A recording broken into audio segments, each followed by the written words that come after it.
মন্দিরে গিয়ে পুজো শেষ করে এবার চললাম শপিং করতে। আর শপিংটা কী উপলক্ষে করতে যাচ্ছি সেইটা জানতে হলে ব্লগটা পুরোটা দেখতে হবে, ঠিক আছে?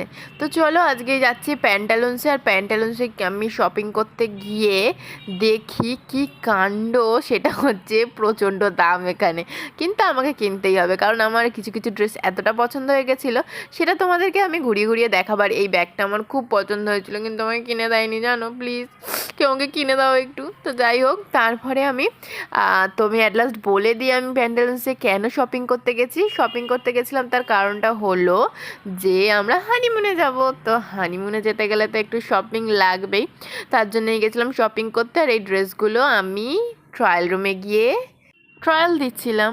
তো এর মধ্যে দু একটা ড্রেসই আমি কিনেছি, সব ড্রেস আমি কিনে উঠতে পারিনি। আবার নেক্সট টাইম গেলে আবার কিনে নেব। তো আজকের ব্লগ এখানেই শেষ, আবার দেখা হবে নতুন ব্লগ নিয়ে। চলো, টাটা, বাই।